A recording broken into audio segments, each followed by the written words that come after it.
In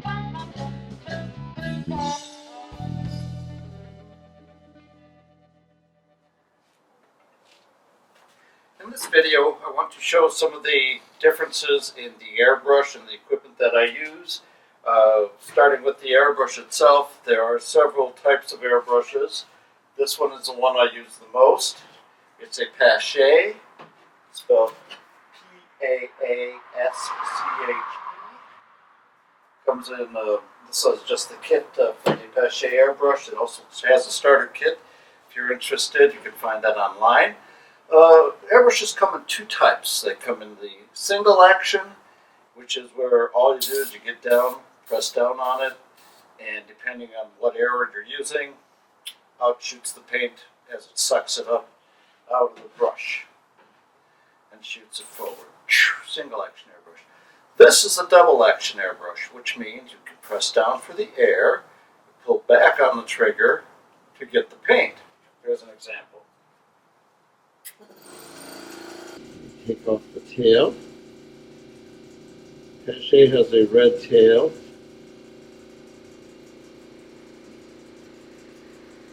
The needle runs through the middle. The trigger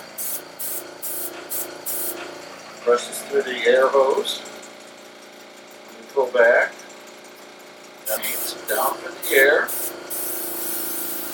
back for the a lot of air, just a little bit of paint, you get a thin line. A lot of air and a lot of paint, you get a cloud, or you get a very thick line, whichever, depending on how close you are to the surface of whatever you're painting. I've got a touch-up spray gun. Touch-up spray gun, fill it with paint. Paint drops down with gravity. Again, some of the thing, the air hose connects here. And when you pull the trigger, the paint shoots out there. You have a choice between which angles you want the air to come out. This is great for small touch-ups, automobiles, motorcycles, small things like that. Quality paint, such as urethanes, thin enamels and such. Here's another version, same basic principle with a touch-up gun. Paint goes in here.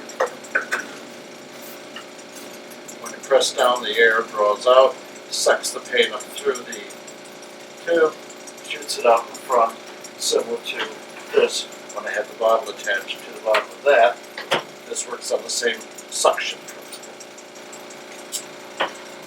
Now for the large airbrush spray gun. This is what I use on homes, backyard walls, things like that. This is the HVLP, stands for high volume, low pressure. Doesn't take a lot of air, and the pressure from gravity shoots it forward.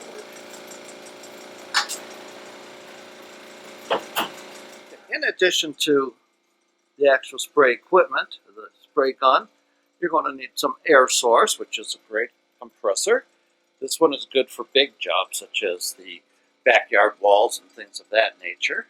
For the smaller jobs, the t-shirts, this one works just fine. It's called a GAST, G-A-S-T. It's quiet, as you can tell.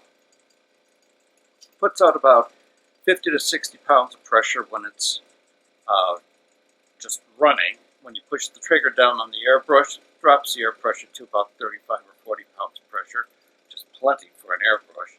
So it's a good compressor, but runs about $300. You get them much less expensive, but they're also usually louder, and they may not put out as much air pressure. They may put out around 40 pounds of pressure, and then when you drop the trigger, when you open the trigger, it drops to around 15 or 20. That's still sufficient for small airbrush jobs, but if you're doing a lot of work with t-shirts or anything consistent, you probably want a good 30 or 40 pounds of pressure. So between the little airbrush and the little compressor, or the big spray equipment,